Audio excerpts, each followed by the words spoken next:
Jesus Christ, his son. Give thanks with a grateful heart. Give thanks to the Holy One. Give thanks because he's given Jesus Christ, his son. And now let the weak say, I am strong. Let the poor say, I am rich because of what the Lord has done for us. And now let the weak say, I am strong. Let the poor say, I am rich because of what the Lord has done for us. Give thanks. Give thanks.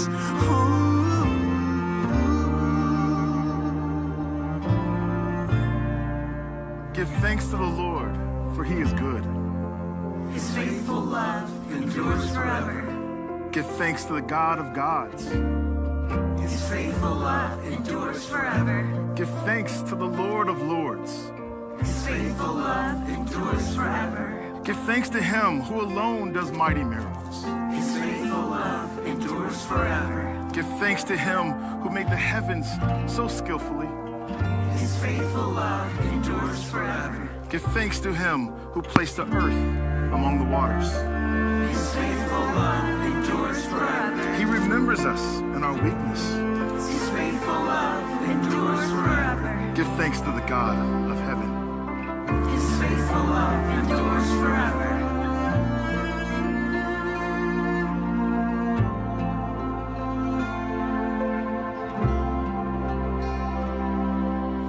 Lord of all, to thee we raise this our hymn of grateful. The Lord our God is ever faithful, never changing through the ages. From this darkness, you will lead us, and forever we will say, You're the Lord our God, and forever we will say, You're the Lord our God, and forever we will say, You're the Lord our God. Lord of all, to thee we raise.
Testing. Hello. Hello. Can you sure yours is working? Yours? Okay. Do we have Hello. 3 mics? Fine. Okay. Hello.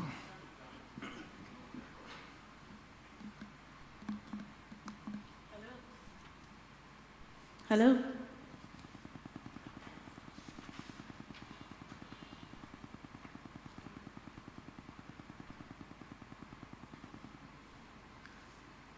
It's 11 a.m. live in Lagos, Nigeria, and you're welcome to the very first edition of the Young Men's Summit organized by Boys and Men of Honor.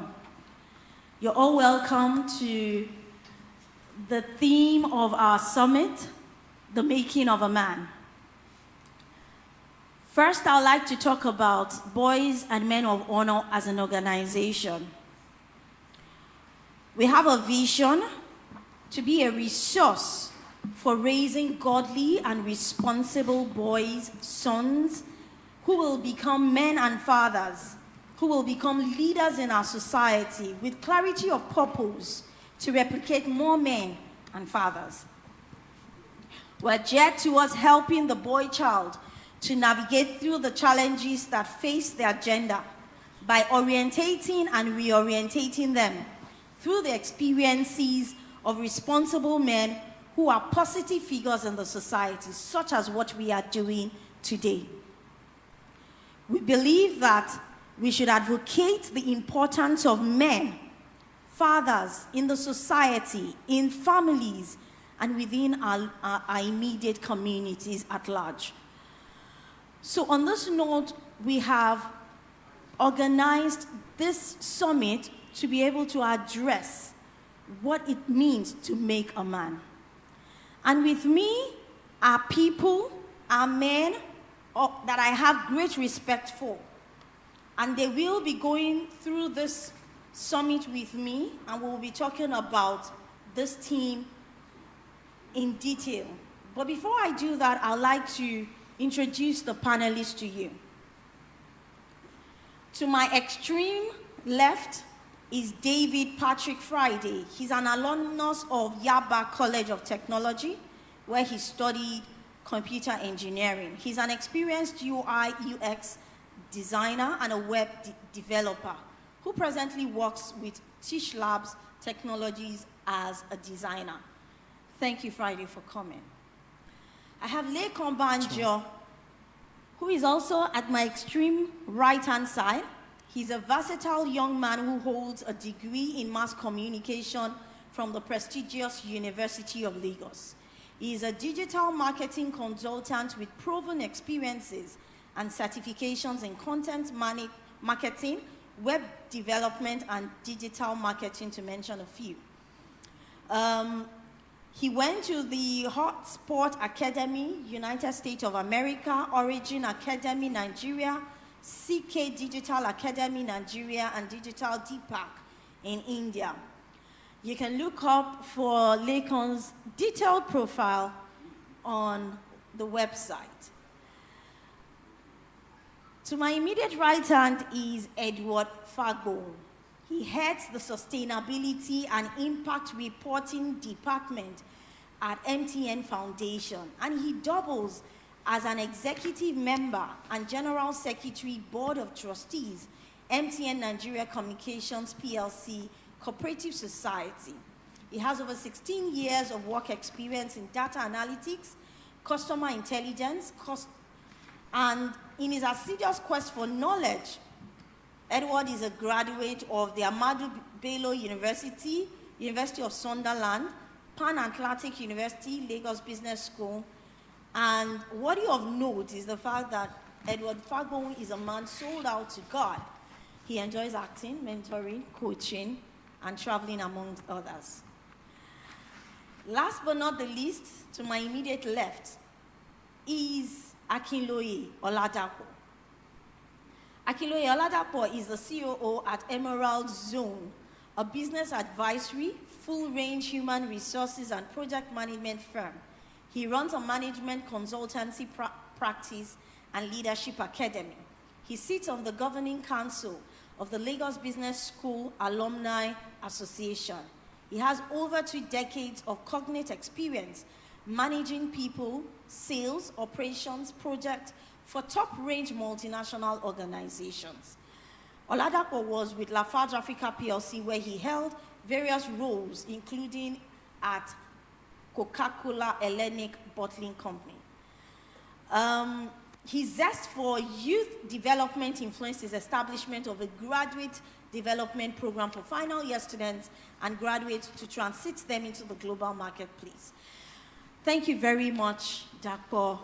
David, Edward, and Lekon. Thank you. Thank you so much. Thank you. Right immediately, we will start the conversation and we will delve straight into our discussion for today.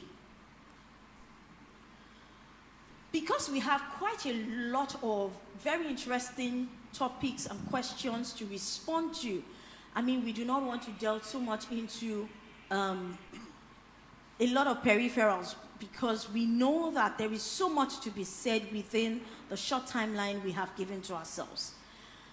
Friday, David, I know you live in Jibo, Ikpobisabe. That's well. And considering the kind of environment you're living in, I'd like you to be the first to speak at this, summit. And tell us, in your own words, who do you describe as a man? All right. Simply put, I will say a man is one who has a vision, one who is principled, yes, and a godly person. Yes, a godly person. Principled, who has a vision, yeah. and is principled. Edward, do you want to say to that? Okay, thank you very much, Wumi. My definition of a man would be one who has actually discovered himself, because it takes one who has discovered himself to be able to lead others. So a man who has discovered himself, who understands his purpose in life, and has a vision that he wants to actually attain or achieve in life. Thank you very much. Thank you. Lekon, do you want to add something to that? Okay, thank you so much. All right, for me, I think I would borrow from what my co-panelists have said, but then I would like to also add that, for me, the definition is in two ways, right? One part is, man as a function. The other part is man as a feature, right? One of the things we focus on is man as, the features. So you have cracked voice, you are old enough to control people, boss people around, that we can say you are a man, right? But it goes beyond that, right? As a function, right? It's a man is the person who is able to know that there is a purpose, like my friend Friday has said, right, for him to achieve, and he's willing enough to follow God through the process to achieve it. So for me, that's who a man is. Fantastic. So I've heard quite a number of keywords, but I'll also allow Dapo. Thank you so much, and good morning, everyone. And thank you so much, Deumi, for organizing this. Truly a timely piece of program that is very relevant for this time. And thank you to the fellow panelists for defining who a man is. The only other thing I would just like to say, because I also try to define what is man, and I've come through what all of us have said. But again, the other thing I just wanted to add is I try to go back again to find that when man was created, because we say when the purpose of a thing is not known, abuse becomes inevitable. So I try to step back a little again to say, why was man created, really? Because if you know why man was created, probably that will reverberate why or what a man is. So I try to look back And a few key words that I found that about man, in addition to what my fellow panelists have said, is when God was creating man, he said he created him in his image and he gave him that capacity to be able to create. So a man is somebody who can create. I love the vision dimension. A man is somebody who has a vision and he can create something. I also want to add the second key word, which is somebody who protects. So man was actually made to create and to protect. So man has that capacity to be able to tend, to create, and to also protect that which has been created, in addition to the things that have been said. Thank you. Thank you very much. Wow. Man tends to create, to protect, in addition. Men are people with vision. Interesting. Before we go on, I'd like to request our audience that are watching us online to please feel free to send in their questions to any of our social media handle. We sincerely apologize. From the information I have, YouTube is not up yet due to some technical issues, but we are live on Facebook and Instagram. If you would like to send in your question, please drop it on our social media handle, or you can also send it directly to the WhatsApp line for Boys and Men of Honor. The number is 080.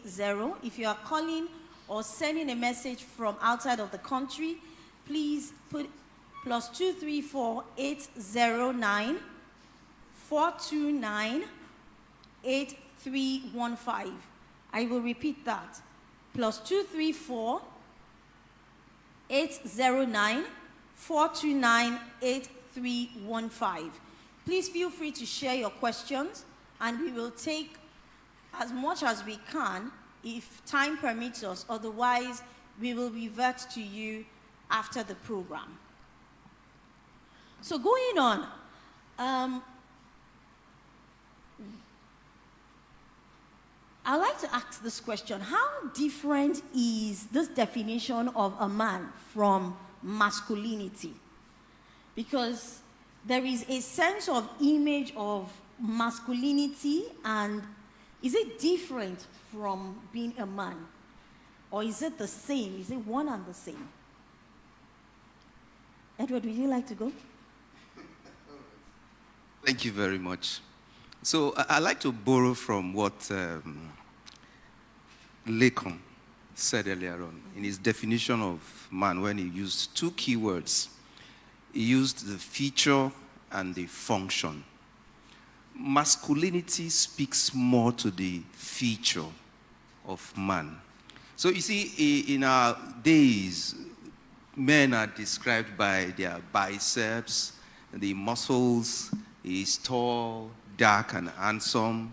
And that's what people see. And that makes them feel like, oh, that's the man. But you see, in reality, that does not define who the man is.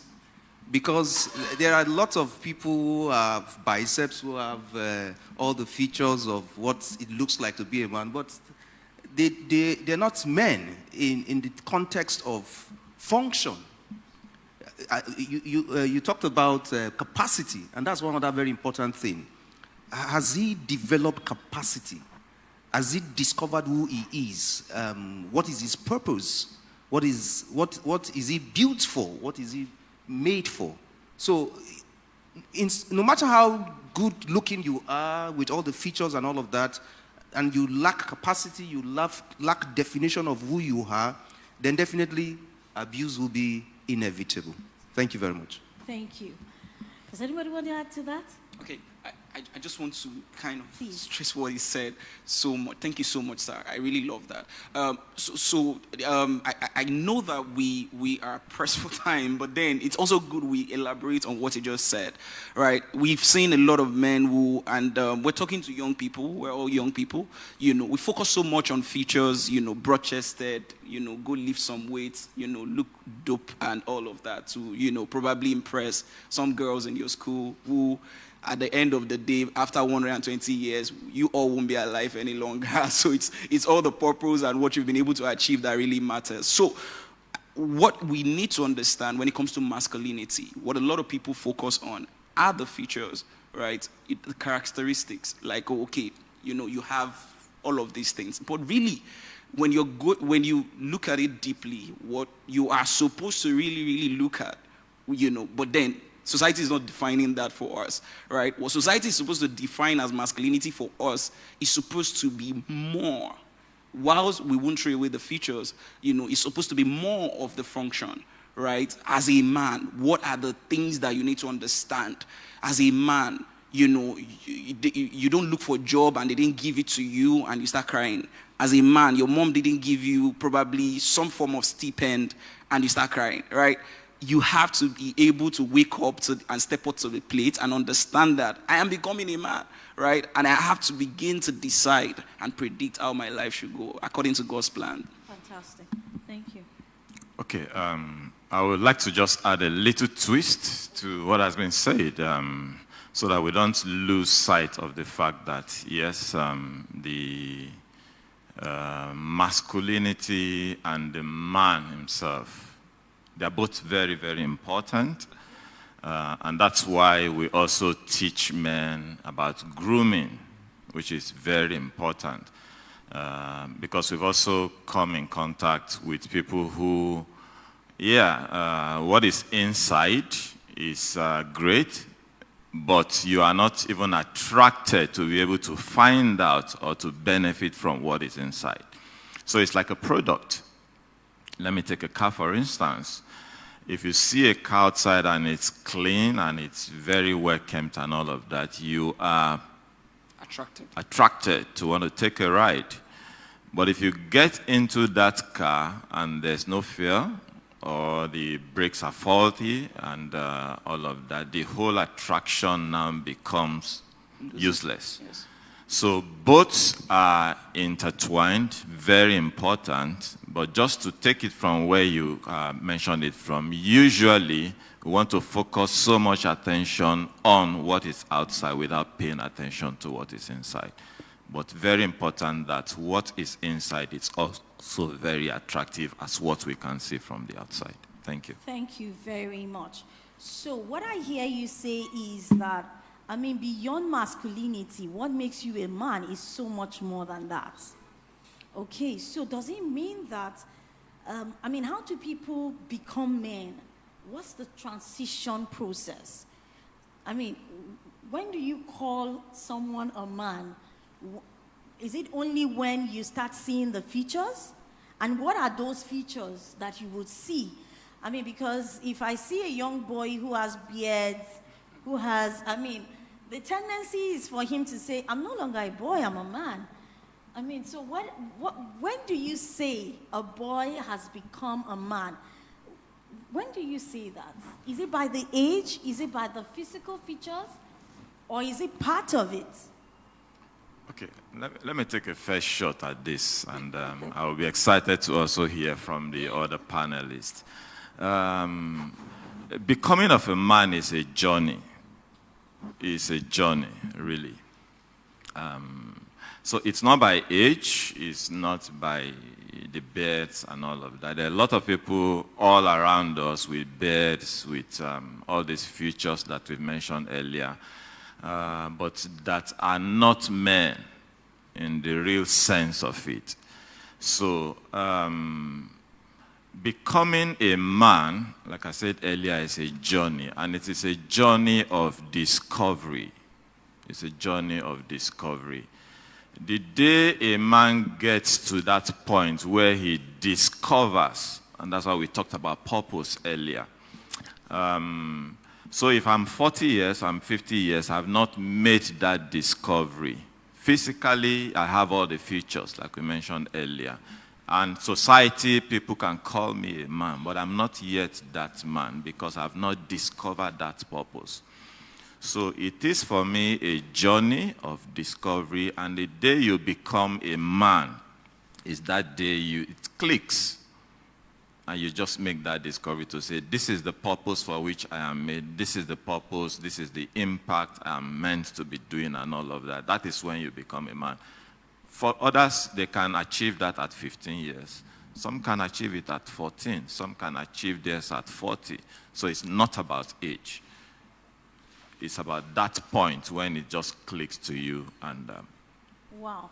So does that mean that the physical features really has nothing to do with that? I'm just wondering. Okay. Can I respond to? Yes. Okay, I think what Sir is saying is Sir Uncle Dapo. All right, so what he's saying is, for me, there are changes that will take place when it comes to knowing that you are now a man, right? When I mean a man in terms of features, you know, because it's also important that we kind of define some certain things that you would see.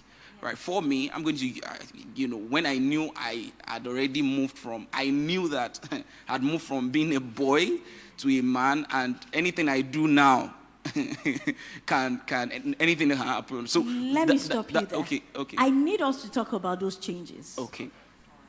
Let's talk, because I know we have some young boys, young men who are listening to us. Good. What are those features that you experienced, you know, that made you feel now, I mean, I'm no longer that boy. Something has happened to me. Friday, you want to talk about that? All right, yeah. So, growing up, while I was in secondary school, yeah, I woke up one morning and noticed that I was wet down. So I thought I peed on my body, but I related with older men. I was shy to tell it to my parents. But so I spoke to my friends. I told them this was what I noticed when I woke up this morning. So they said, how was it? I said it was like a little bit sticky and all. So they were like, yes, now you are a man and stuff like that. So I was like, wow, so just like that, I'm a man already. But like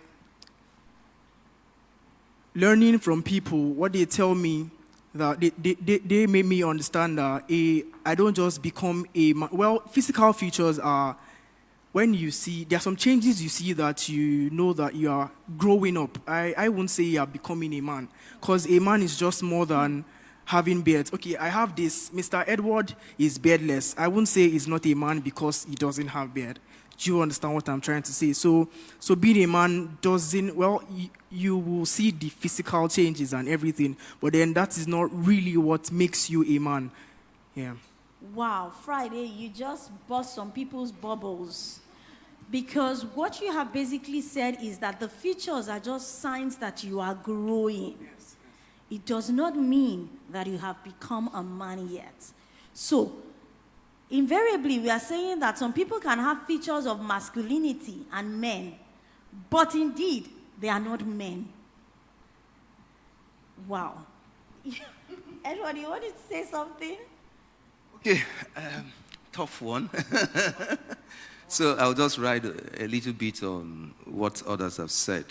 So, and I like us to also do a little of balance here, so that we don't play down on masculinity. Yes. Because like Dapo described, I mean, when he was using the analogy of the car, that's what you see. So the only time you know that the car is not, or is useless, is when you get into the car and the car cannot move. So, and I like something he also mentioned when he talked about it's a journey. So it's progressive. It's not a destination. So you don't get to a point and say, oh, because this has happened in my life, I am now a man. No, it's a journey. It's progressive. Becoming. It's a progressive thing. So as much as you grow in the physical features, you have beards, your shoulders are growing wider and broader. There are certain things that comes out in the open that people can see and identify that, oh, this is a grown-up man and all of that. But beyond that too, how much are you also growing internally? How much are you growing in terms of the discovery of yourself and your purpose, because every one of us is created for a purpose in life. My purpose is different from his purpose, and different from his purpose as well. So that journey also of discovering yourself is a very important part of it. The other part again is capacity building.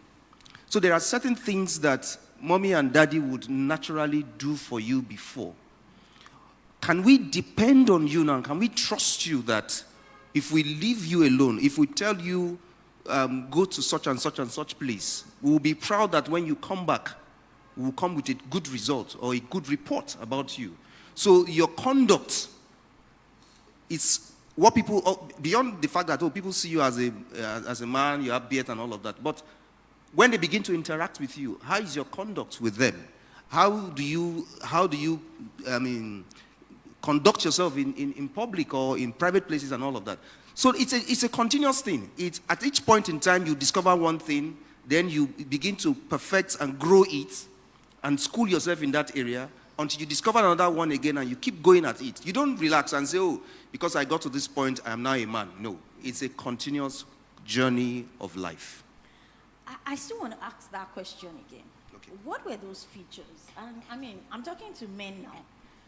What were those things, those changes that you... Because I want the young men to understand those changes that would happen and that you would start experiencing, both physically, psychologically, emotionally, so that they are well prepared, to handle this. I say this because I always use the analogy of a girl who starts her menstrual cycle. Mm-hmm.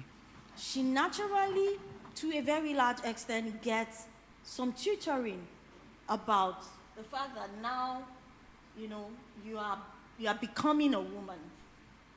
If you have sex with anybody, you may get pregnant. So the same thing, I want the younger men, because this is the whole essence of this platform. Let's break it. Let's have this discussion openly. Apart from the wetness, what else did you experience? Okay, so some of the things that you begin to see practically, even before you get to that point where you have a wetness or whatever, is by the time you begin to sleep and you wake up with an erection, right?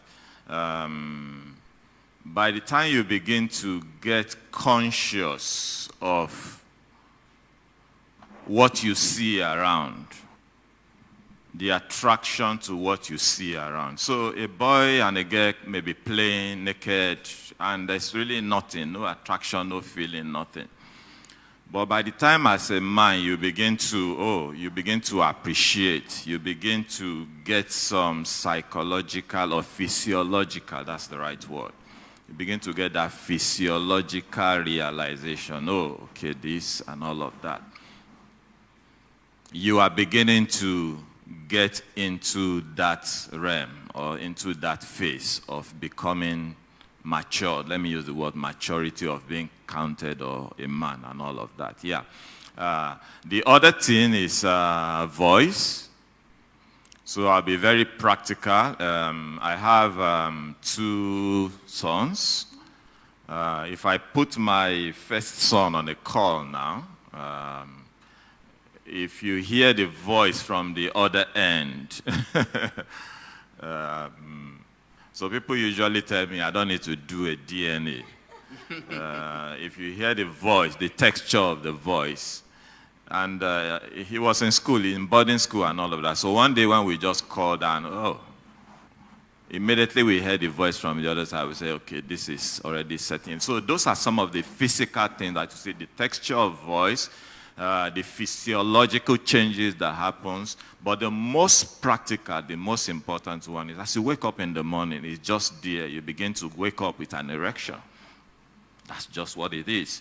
In the course of that, yes, you could now have what we call a wet dream and all of that, but all of those begins to change. But also add to that, I think one of the other thing again is the area of responsibility, which is very important. And reflecting back again, which is very essential, very important for us as parents, as adults, and all of that in guiding the younger ones. I remember then, because these are milestones, I remembered when I turned 16. Even if my dad then did not have this physical discussion to say, okay, this is what you are turning to, this is the stage and all of that. But he called me at my 16th birthday and handed some of my documents to me, my birth certificate, my primary school leaving certificate. I just finished secondary school then, so I didn't have a school certificate. But a few other things that he was holding. He said, now you are beginning to get to that phase of responsibility. You should keep this for yourself. Right. So again, some responsibilities that begin to be thrust at us also makes you to get to that realization that I'm becoming a man. Yeah. Yeah. Can I add to that? Any additional feature that aside from what Dapo has said? Yes. For me, the additional feature that I experienced as a young boy was you begin to feel your breast. For some boys, not for all, because I remember when we were in secondary school, some of us began to have breasts almost about growing like, popping out like that of a girl. And sometimes when you press it, your friends will tell you to press it, and you see some milky fluid come out of it. So these are some of the things we also experience. Then in class 2, when a female teacher comes to class, you find out that particularly she's this type that is very beautiful and has a very, you talked about physiological, and you feel attracted to her. You see boys will have erection, and there's absolutely nothing wrong with that. That means you are already responding to the changes inside of you. So you begin to find out that when you see a woman, you will respond naturally by having an erection down there. And you feel uncomfortable sometimes. I remember when we were young in secondary school, we would tell ourselves, there's this slang we use, say, go and pack well. Go and pack well. So you have a wrong packing, because it will show, it will bulge out that you have an erection and all of that. So your friends will tell you, oh boy, pack well, you know. So these are some of the features you will also experience as a young boy. Thank you. I want to really know how did you discover these things? I mean, you told me your dad handed you over the document. You didn't have the discussion about now, you start experiencing. Did you have did any of you had that conversation before it ever happened? Did you have it at any point or even if you had it, with who? Okay, yeah, growing up, I didn't grow up with my dad, with me, but I grew up with my uncles. Yeah, so growing up, when I started noticing those changes, I was, because I felt it felt awkward, so I couldn't, tell it to my uncles. So I will go to school and tell it to my peers. And then these guys will tell me what they feel is right. But then I realized at a point that they are also going through those kind of changes too. So they don't really have a good understanding of these things. So we were all just led astray. We were just always they would just say things like, guy, you are not a man if you don't have a girlfriend, things like that. And then one thing I noticed was there was one day something happened in class. I was on my seat, and then a girl came and then she sat on my lap. Normally before, if things like that happen, there won't be anything. But then it just happened that I was very uncomfortable. So it was quite obvious. But then my friends saw me too, and they knew what was happening, and then they were giving me signs like, guy, don't worry, just be strong, things like that. They were giving me signs like, guy. So I told the lady that I was uncomfortable, that I told her to sit on a chair. Then after that, my guys came to meet me. They were like, guy, be man. Why can't you just allow her just sit on? So things like that. Yeah. Wow. Did you get any guidance, Lekon? Okay, so I would, yes, I got guidance. I got guidance from people, not from my dad. Before the body changes started or while it started? While it started. Okay. And a while after had been led astray by my friend. So, from the initial onset, you did not get that guidance. Nothing. It was when you went astray that you went for That I- help. that I- Okay, let's talk about that. All right. So for mine was the fact that there was a Valentine. I didn't know what Valentine was, So I really didn't. I don't pay attention to those things. So I had friends. So they said that on Valentine's Day, that if you don't have a girlfriend to buy something for and to be in a room with alone, you are not a man. And I felt really, really like they all had girlfriends. Like they had girlfriends. They had that freedom because there was really nobody to hold them. So for a while, they kind of mentored me on how to, I left senior secondary school, our own environment, went to the junior secondary school to find one girl. And suddenly they find a way, one of my friend's house, we locked ourselves there, we're there alone. So they quickly ran out. They had told me that if they go out, that this is how I should do it, that I should not talk too much, I should just, and all that. Then they left us there for about, I think, 30 minutes or 1 hour. And then when they came back, they saw that I was still sweating and I was still afraid. So the girl just left. That day, I felt like I'd failed in my life. I felt like, come on, what is this? My friends are doing these things, And for me, since that day, they gave me a name. So they call it impo, So they didn't have tent. So impotent means this one is just. So they gave me that name, right? And that's really, really, for me, it was like God was, I don't know, maybe he was saving me or something. It was when I now got that, mentoring from someone who was superior that I realized that I had been saved from something that would have, Shagun, did you get guidance before? I know you went to a boarding house. So maybe some of those changes, you didn't go to a boarding house? Okay. So maybe some of those changes, okay.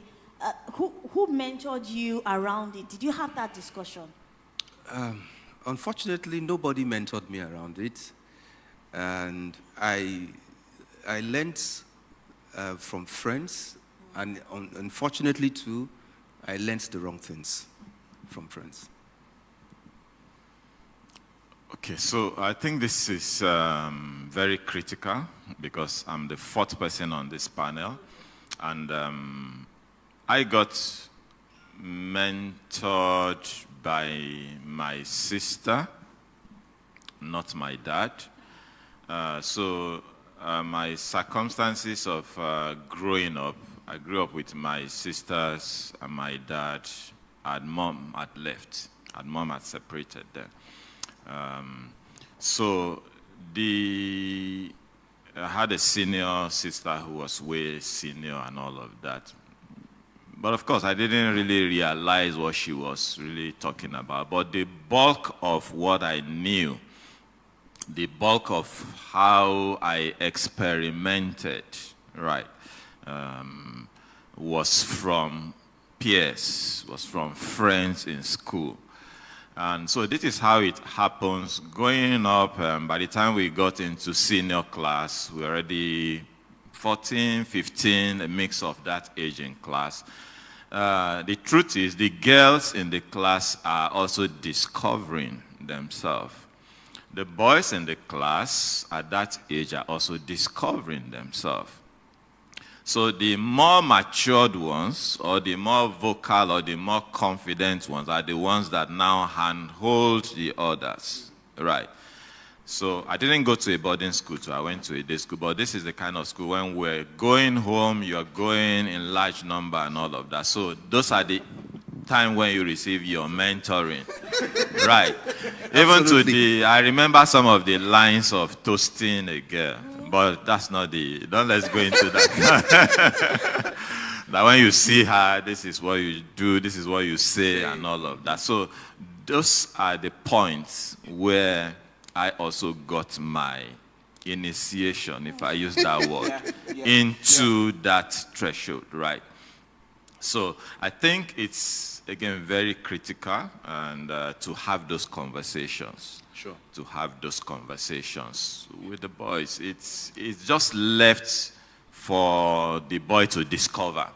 It's just left for the boys to just find out by themselves. And it's usually what you find out first.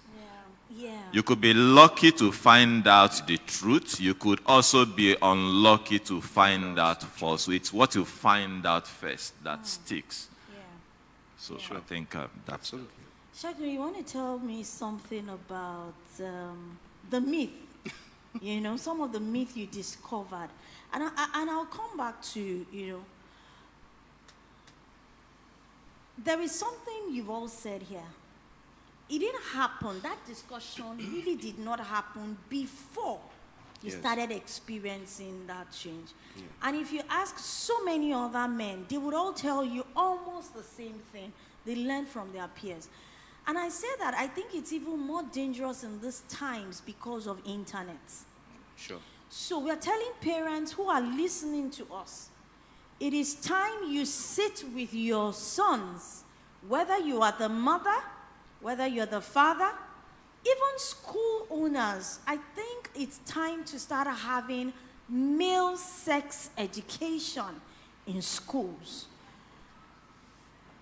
Edward, you're going to share something, you Okay. know, that you shared with me privately, and I think it's one of the myths, you know, that these young boys will not tell you as parents that they have heard. And it's leading a lot of them astray. Okay, thank you very much. So one of the myths for me that I personally experienced. So way back in secondary school, I think I was in Form 2, we were playing football. And it was said that one set would be without their shirts, while the other set would be with their singlets only. So the other set was just bare, whilst the second set was with singlets only. So whilst we were playing football, we discovered amongst ourselves that a couple of us had our breasts protruding like a girl's breast.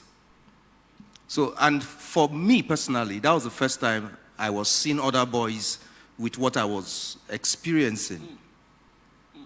And so everyone started laughing at those of us who had that protruding breast.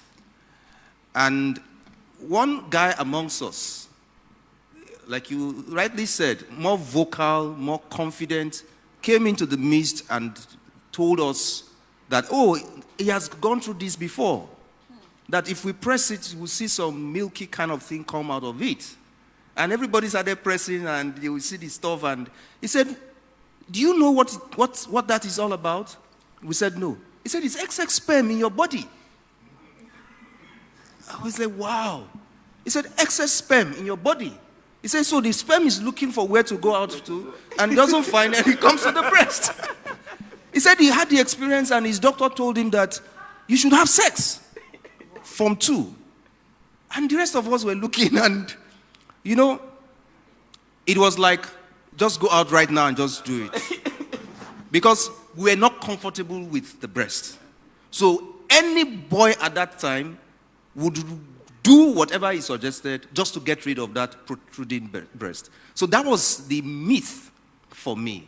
And we lived with it even though we didn't do what he wanted us to do. Not because we didn't want to do it, but because we didn't have the opportunity to do it.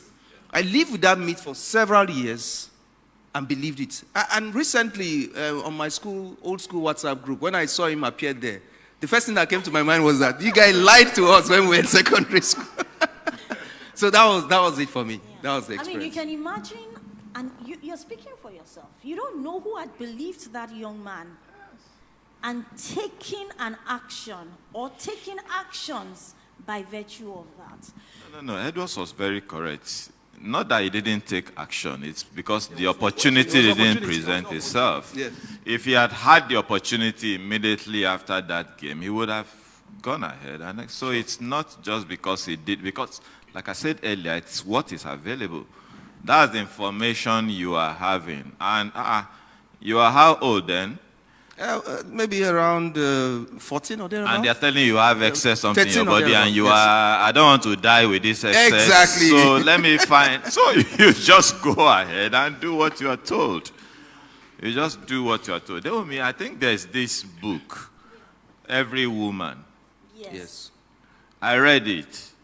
In fact, at the time when I was reading this book, that's part of what my elder sister and all of that, she had that book. And so I kind of knew more of what is happening to a girl or a lady than what I should know what is happening to me as a man.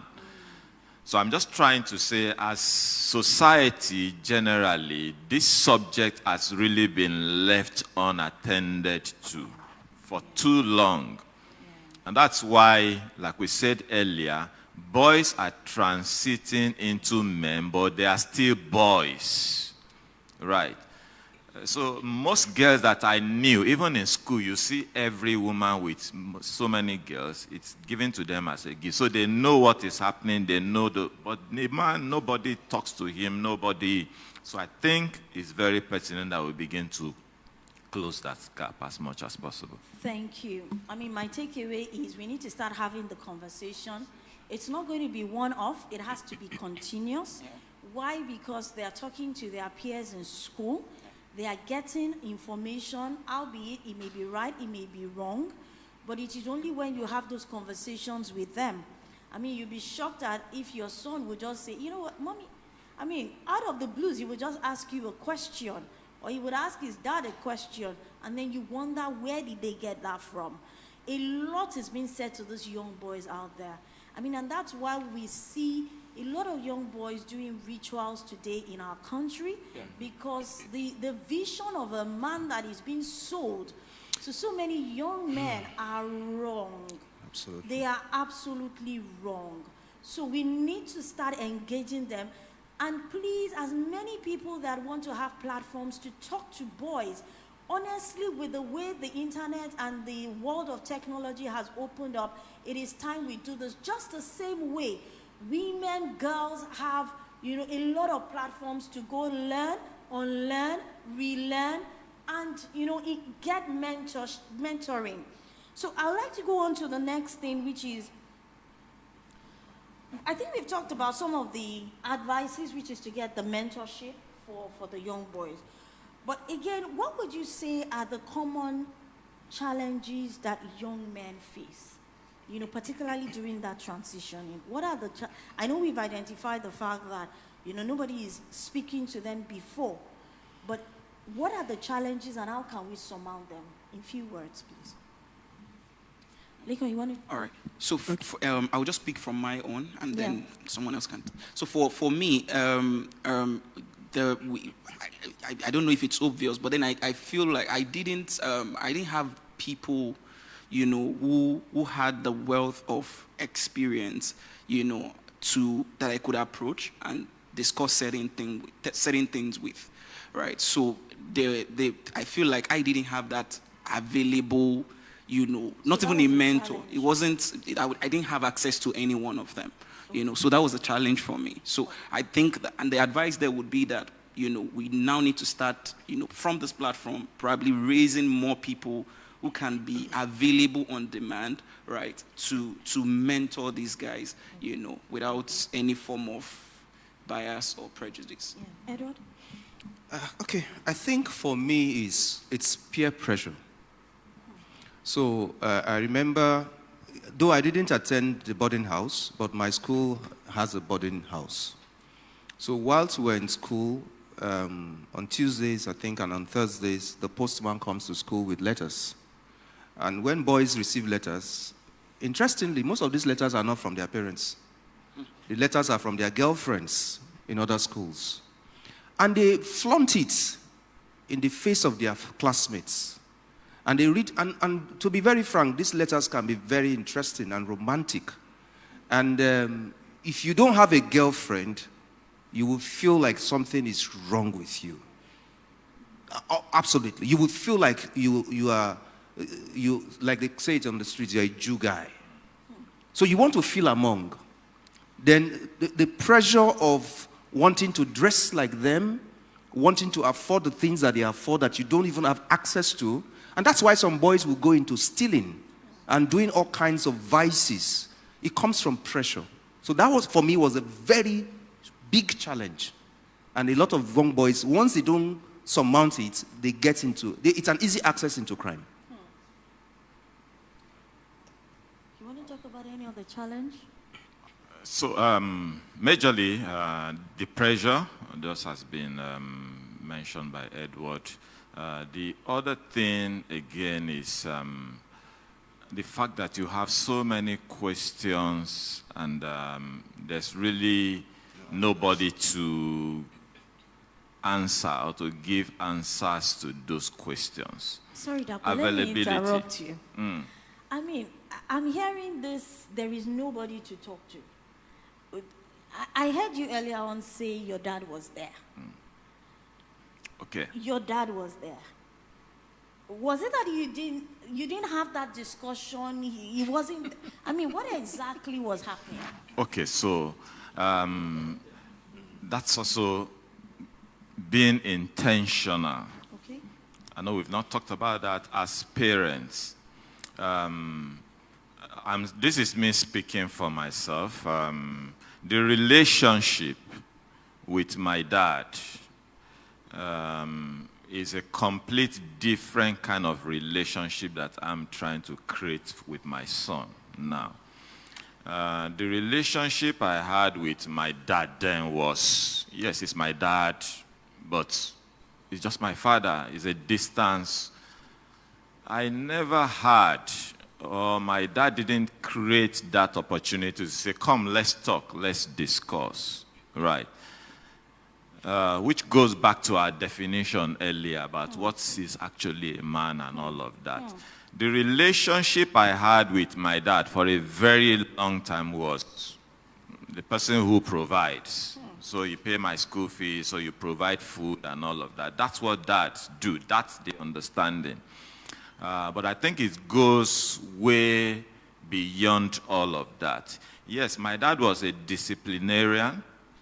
In fact, taking a cue from some of the things that Edward mentioned, probably some of the reasons why I did not really go wayward or go out of my way to experiment and do a whole lot of what my peers and my friends was because I know if I get home, or if I don't get home on this time or whatever, my dad will be waiting. So it's just that discipline bit of it. But the conversation, the relationship, the intention to talk about some of these things that we have done, I think our parents, my parents, let me speak for myself, didn't make that connect, right? And that is one area that every day I am striving as a parent now to say, no, I won't allow my boys to go that route. I must create that relationship so that if they have some questions, if they have some whatever, or even their friends tell them something, they can come back home and check and have a discussion around that. Yeah. So it's very important, I mean, that parents should create that enabling environment for their children, whether a boy or a girl, to come speak to them at home, to come bounce off the things they've heard from their peers in school with them. Honestly, I know that girls find it very easy to talk, but we need to also get our boys to start opening up to speak. A lot is going on their minds. They have a lot of questions, but I don't know whether they're just wired not to want to speak. Even as men, married men, I mean, if there's one challenge, most women would always communication. He doesn't talk, you know. So, and I think it just starts from when they are young boys. Okay, Friday, you want to say something? I was just going to talk about the relationship between the male child, and the relatives, or let me not just say parents, because not every male child might have the opportunity to grow with his parents. Yeah. I didn't grow up with my parents. Yeah, so there's always this thing. See, the thing is, you always have friends outside of the house, in your area, school. Yeah, so your friends will always tell you things. They will always tell you different things. You see, one thing is they are at that stage of becoming too. You all are becoming, but then there are some things they, like he said, the bold one amongst them will say things, and then they will make you believe that this is how it's supposed to be. But if there is that relationship between the guardian and the male child will find it very easy to just walk up to the guardian and say, my friend said this, is this how it's supposed to be? Yeah, things like that. All right. So just quickly, there's a difference between having your father around and then your father being present in your life, right? So my dad was around, but he was not present, right? So presence is not just attending PTA meeting and telling me you have attended. That's not presence. Presence is the fact that I can see that from looking at you, sir, you know, I don't have any avenue to not call you a dad, you know. So there was no, that rapport is not there. So like Mr. Dapo said, there was no, I can't go to him and go and tell him I'm having protruding breast. Like, are you okay? I'm going to work, right? So I also feel like, you know, that form of, you know, over seriousness where you just feel like, you know, they are growing up and whether you like it or not, they're going to become 40, 50 one day, right? So if you do not do it now, someone else in their school that is as clueless as they are would do it for them, right? And when a clueless person mentors a clueless person, they will all become clueless, and that was what happened to me, right? Wow. So I also feel presence is very important. Wow. Let me just quickly add one thing in terms of this communication. Growing up also, even though at a point in my life, I had different people who mentored me, but there was something I discovered.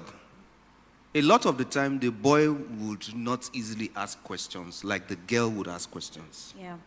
I think that's just one thing about the boy. Yeah. No matter how you come close to him and try to be friendly with him, it's difficult for a boy to tell you that this is what I'm going through. A girl will, even if you're not close to a girl, once she likes you, Yes. a girl will open up to somebody she likes and say, this is wrong with me and all of that. But the boy will not do it. So it's not the responsibility of those who are chaperones or mentors in the life of these young people to be intentional. Oh boy, how far? What's going on? You have, at this age, let me give you an example. One day, an older mentor called me. He said, come. And I walked to talk to him. He said, how are you doing? I said, fine. He said, I had not gotten to school at that time. I just finished secondary school and I was working. He said, so what's plan? He was asking me questions and all of that. Then when he finished, he said, take some money. I know you will need it. He said, you are at that stage of life. You will need it. He said, whenever you need money, come and meet me. Now, you see, that will help that young boy to know that I don't need to go do crime. Because, of course, he will need money at that stage of his life. And some of us went through that stage of life that our parents never cared. You wanted to buy your boxers, you can't go talk to your daddy. You wanted to buy certain things that you need, you can't talk to your daddy. Even though you know he has the money to buy it for you, you don't want to talk to him. But men need to be intentional, engaging these boys, because you know that they are getting to different stages of life and they need assistance. So that's just what I want to add. So the roles of men are changing from just providing school fees, providing food, providing money. It's time we wake up to the call that there is so much more in terms of our responsibility. Let's not just be present fathers, but absent dads. It's really important. I mean, women try to fill that gap. I mean, kudos to women who have raised boys. Sure. However, from what I'm hearing here, you know, boys are yearning to speak to men like them. So, I mean, we're not saying that, and I recall you saying you had a female mentor. So it's possible you also had your sister who mentored you. Both have to work together. They should have male mentors, female mentors at the same time so that they can get proper guidance. In a minute before we leave that, Yes. This is me speaking to dads, fathers, and all of us, men, uncles, and all of that. Because we say it again, this is a journey, this is a continuous discovery. Like we have all mentioned, naturally, the boy may not feel comfortable coming to ask questions. Yeah. So I told you earlier that I'm deliberately trying to create that environment where my boys feel very comfortable to come speak to me. My first boy, he was 18 recently, and I wrote him a very beautiful love letter. Wow. I know he's going to keep that. I put some things there that I want him to reference and all of that. And when he responded, I was proud, because he did mention a couple of things that way down the line I never knew stuck to him. So that's part of the intentionality. So even when you create that environment, the boys will still not probably open up, right? So one thing I am doing now is asking questions. Okay. I'm not just waiting for them to come and talk. Anytime we have the opportunity, I ask questions, deliberate questions that can lead to some conversation.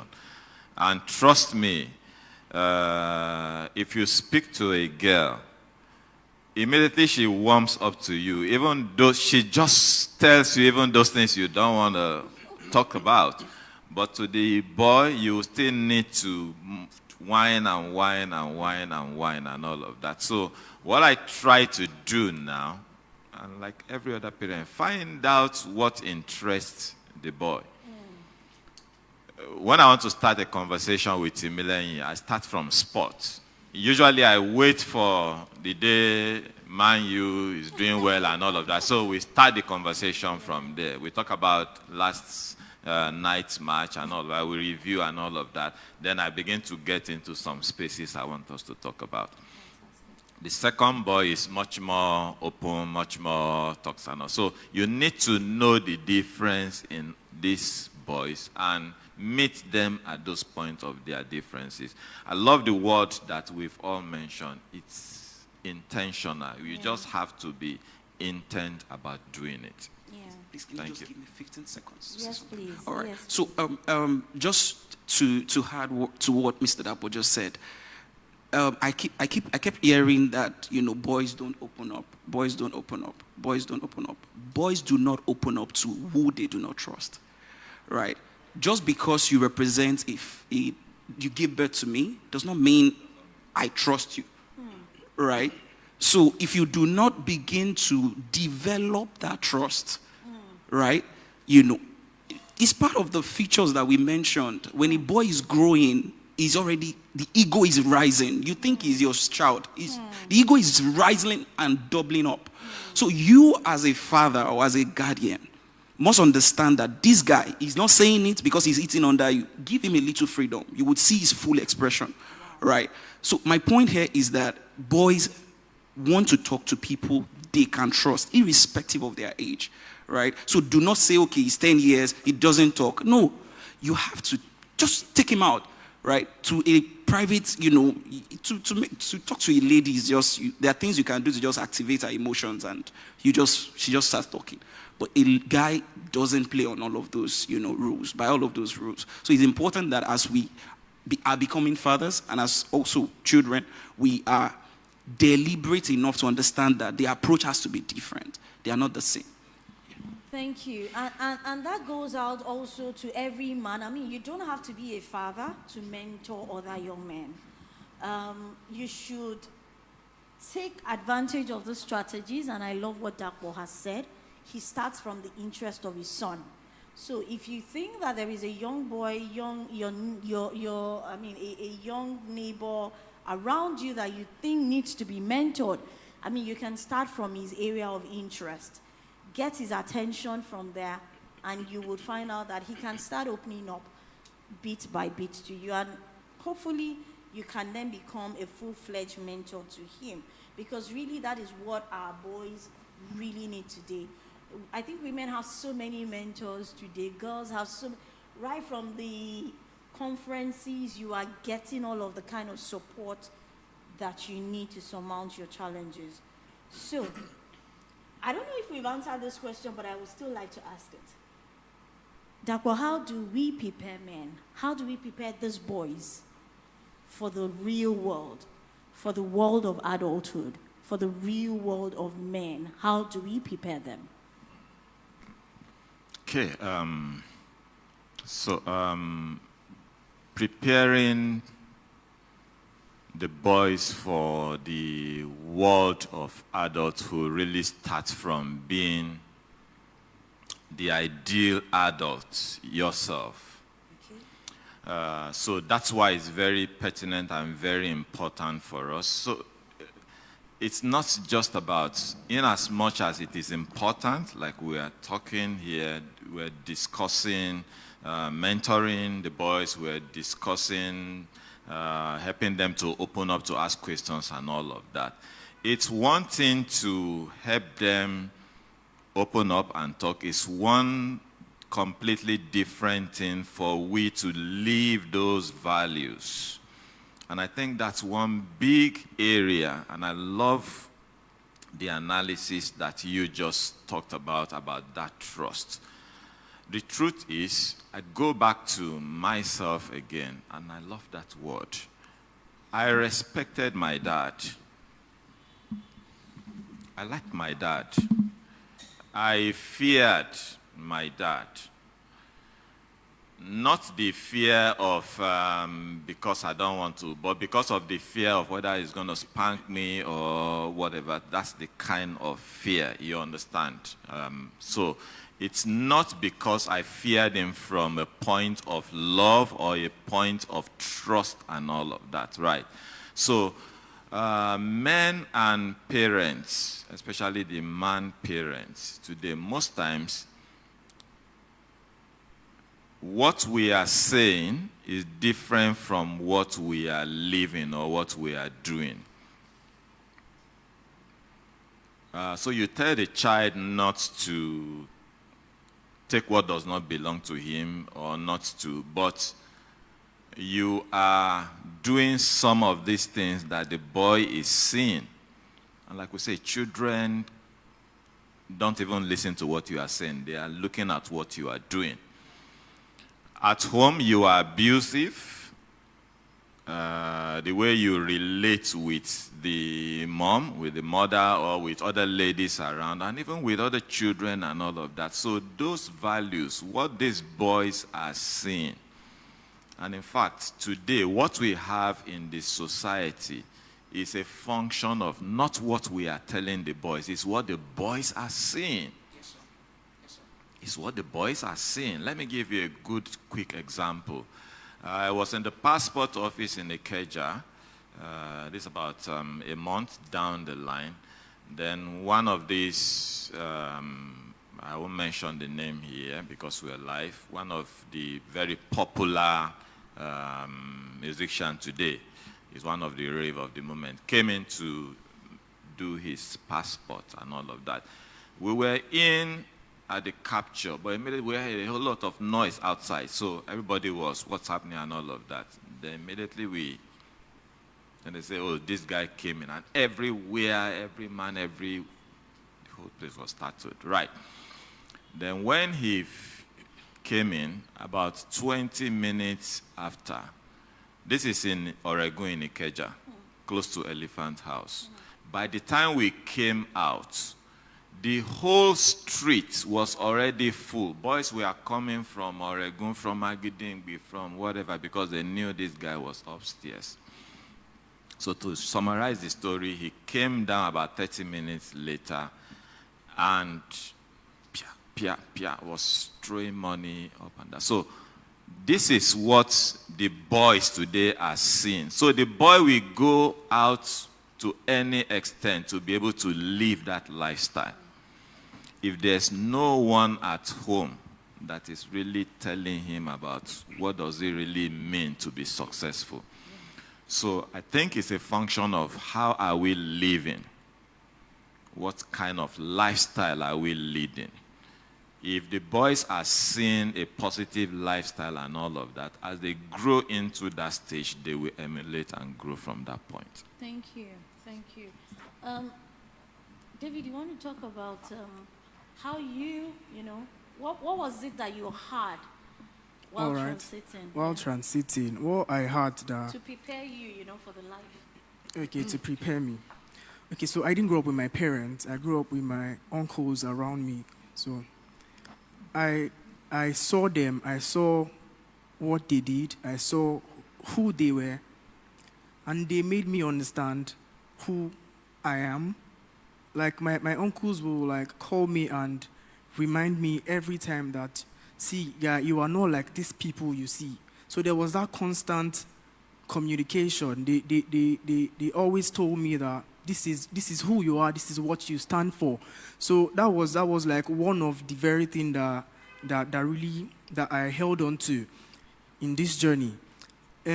I saw my uncles as very godly people, very prayerful people. If I'm a church boy today, it is because I saw them. I saw the zeal they had for the things of Christ. So it was like, so I feel just like what he said, the life you see your father live, or older adults, older male around you live. So you just believe that is the right way to live. Yes, you just believe that this is how it should be. Because if my uncle is doing this, then that is how it should be. Because I believe that my uncle should not be doing a wrong thing. So if my uncle can do this thing, I feel that is what I should be able to do. So one thing that really helped me was that I saw their lifestyle. I saw what they stood for. So it really helped me, like it really shaped my life. It directed me. I saw the kind of people they were. Like it got to a point that people knew them already, that these people, this is who they are. So like at a point, people in the environment, they were like waiting for me to like, okay, let's see what this guy will become. Let's see if he will be part of us, or if he will follow what his uncles are doing. But then, thank God for my uncles. Thank God for the grace of God. They constantly reminded me of who I really was. They normally talk to me, like they will allow me go outside and play, but then they will let me know that, you see these guys you are with, you have to be very careful with them. They should see values in you. They should want to be like you. He told me, don't be like these people. They should see you and ask you, how are you doing it? Yeah, so that was one thing I really held on to, seeing how my uncles lived. Yes. That was one.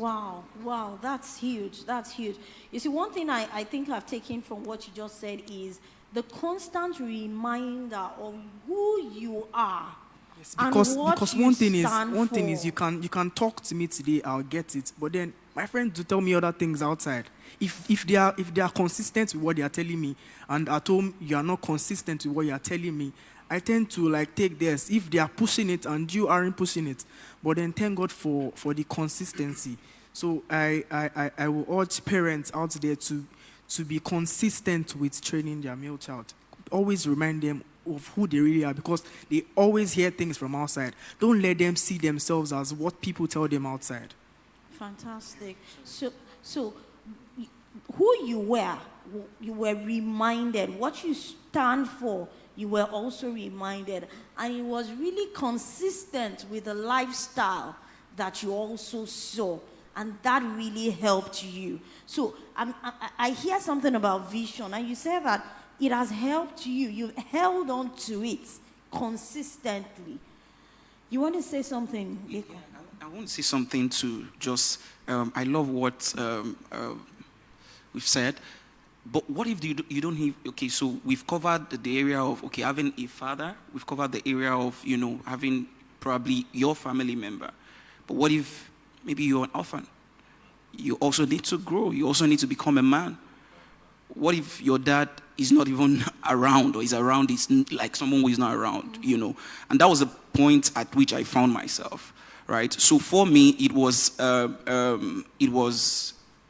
a man who saw me. So I as I then had seen how Yahoo guys, the things they do and all of those things. So I really wanted to become like them. So the values that I was holding there, right? they had it, right? But then when I became a Christian, I found a man, right, who had all of those things, everything more, and didn't do Yahoo. So I was confused, right? That, oh, is it possible? Because in my head, I felt like maybe it wasn't possible. You know, if I buy a good car, then I must have done something somewhere that gave me that level of superior result. So I got close to him, right? And from there, he gave me access, unlimited access to his house, things and all of that. You know, he wasn't my father, he wasn't anyone. But I just got close to him. You know, I started seeing how he lived. I started seeing some of the things he did, how he treated his wife. You know, the wife that I saw while I was growing up was the wife that they beat, right? And it was in my head, right? That, okay, so when a woman says this thing, the next thing is don't dialogue, don't do anything, don't communicate, just slap her, right? It was there, right? But when I started seeing that, this is another family, how this level of order in a family, I've never seen it before, right? So that was how I was mentored, right? He picked me up and told me, and I was 21 already as at then, right? I was grown. So he started, you know, removing certain programming and then, you know, installed a new one, and that was how I was mentored. I had to see someone that I felt like, look, was going where I was going, and I had to approach them. So sometimes, you know, young people might need to put a level of, you know, approaching, you know, and just go close. People are available. Edward, how do we prepare boys to face the world of adulthood? Okay. We've all said a lot, but let me just talk a little about how I was helped. So I think one word we have used consistently on this platform today is the word intentionality. Mm-hmm. We must be intentional about helping young boys to grow into adulthood and become responsible people that we want them to become. Dakwa talked about you can't give what you don't have, and that is very important. And that is why the boys will always look up to people and say, beyond what you say, what do you do and what do you live? So for me, I was fortunate to have people at every stage of and every phase of my growing age coming into my life and doing something to help me see life differently, to help me be more focused. So I talk about two women who did something to me that changed my life. The first one was when I was in my early 20s. She saw me, piqued interest in me, and drew me closer. A woman, a married woman. She would keep asking me questions, talk to me about life. What's your plan? What do you want to do? How do you want to do it? Those things were shaping my mindset. Then at some point, when we got closer, she would begin to give me tapes, cassettes those days, and say, go and listen to this message. They were sometimes not necessarily gospel messages, but life teachings. Go and listen to it. Then she was the first person that exposed me to messages about adulthood and marriage. And I was asking myself, why is this man giving me messages about marriage? At this time, I was not even thinking, I didn't even have a girlfriend. I was not even thinking about marriage and all of that. But she was investing something in me. But you see, after a while in life, I didn't need to be collecting messages from her to groom myself in that space. I was going looking for books. Exactly. Yes. That's activation that's happened inside of me. So whenever I go anywhere, I want to look for a book. This book is about this, it's about leadership, it's about that. I want to read it, I want to improve on myself and all of that. That's one. Then we need to be intentional about adopting young boys to help them to become better. That's one way we can help boys to grow into men. And such that we are instilling in them the right values that would help them to become better people. So, and there's a word also we use, which is consistency. Consistently pushing that narrative. There was one other man and his wife that I got close to, and I'd almost lost hope about going to school. and they'll sit me down and talk to me. Because before then, I was talking to my friends. So I need to mention this. We had a friend, a very vocal one amongst us, who schooled us wrongly and told us one day when we were preparing for JAM. He said that, and funny enough, and that is the problem a lot of young people go through. He said to us that if we want to go to the university, there are 3 universities we must go to. And he said, so don't choose any other university apart from these three universities when you want to write JAM. We said yes, and we listened to him. In our mind, it was like, yes, sir. And he said, there are 2 courses you must do. If it's either medicine or petroleum and petrochemical engineering. He kept drumming it in our ears, even though some of us did not have capacity for these courses, but we could not, because when we fill our JAM forms, we all fill it together. You know, our parents don't even know what we feel in JAM forms sometimes, and all of that. So we were feeling things based on what our friends were telling us, and when we go write the exams, we fail. And do you know that that was what was happening to us year in, year out? We were writing JAM, and if we keep saying, no, it's either this or that and all of that. So you find out that at the end of the day, when I met this couple who began to tell me, you can actually attain success not always by this straight line. Why not try this? Why not try this other means? Why not do this other thing? Now, if you get it right here, you can now go back to that path where you want to go to. Because sometimes in our minds as boys, we just feel like it's a straight way to success. Oh, just do this and do that and do that. You get your money, you build your house, you get your family, you get your car and all of that. In reality, it doesn't work like that. And boys can be easily frustrated when they see that these steps I'm taking is not taking me to the right place. They get frustrated and they are ready to do anything. And that's why we see a lot of boys today are doing rituals in order to just get money. So we must be intentional about instilling in people, in young boys, the right values about life and making them to understand that it is not a dash. You just get it once. It's a journey.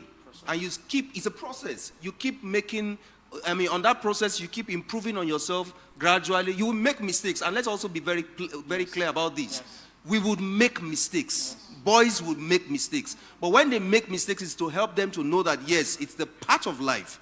And that these are things you would encounter from time to time. You make mistakes. You make a wrong choice of things sometimes. You make wrong decisions and all of that. But always know that even when you make these wrong choices or wrong decisions, there are people who are there to guide you and say, okay, you messed up, but this is what you can do again.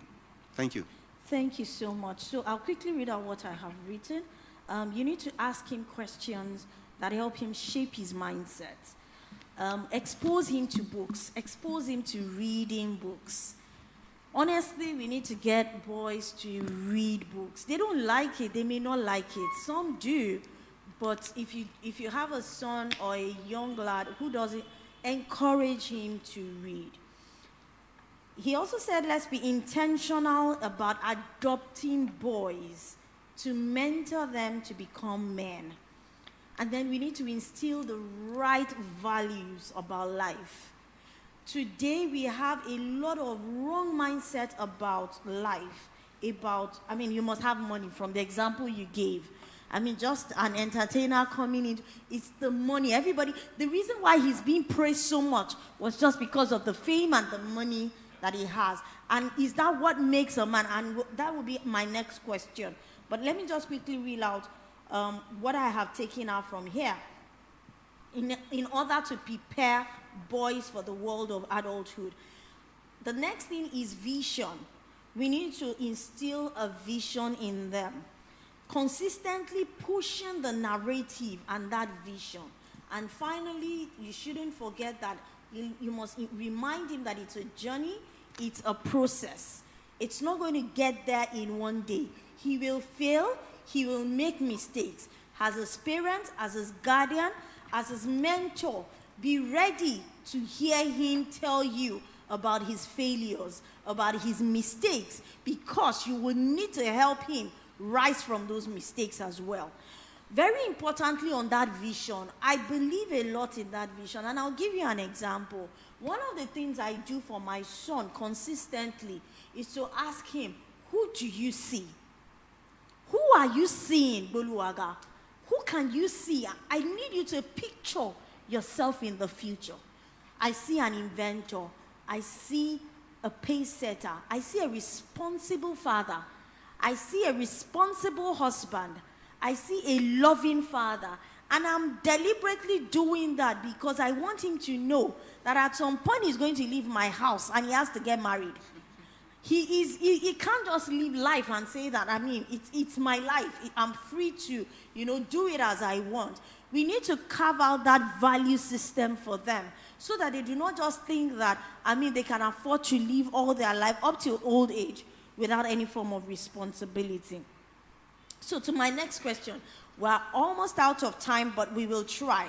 So does success, money, achievements, materialistic acquisitions, do they define a man? I know it's a big question, but does all of this, does it define a man? And I'm asking this question because today in our world, it seems as if money is defining. It seems as if achievement, the fame is defining. And even to women, even to girls, even to mothers, the first thing is the guy you brought home, does he have money? Because that is what you are looking out for. Unconsciously, we have bought into that. And I think that narrative needs to change because, I'm not going to answer that question because I have my personal opinion about it. So, in few words, because I'm really running out of time. Who wants to go? Okay, I'll go first. All right, so here's what I'm going to say.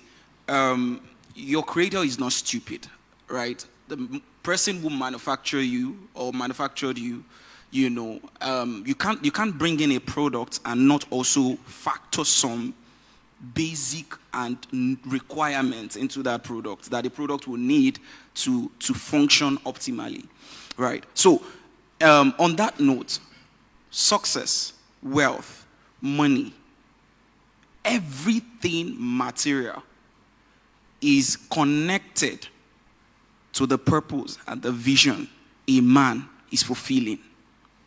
Money comes after people see where you're going. That is why when you find out that people who have more keep having more. Because now people have seen that, look, this person has been able to do this thing. Wow. So they connect to that vision of that person.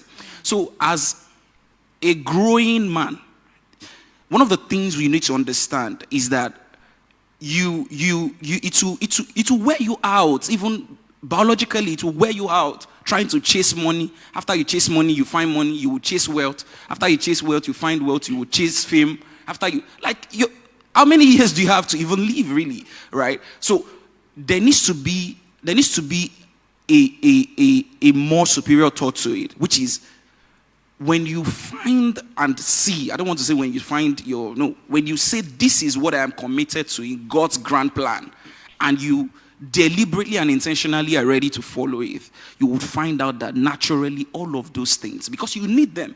Your creator knows that you need them. We can't come here and say, oh, you don't need money. No, you need the money.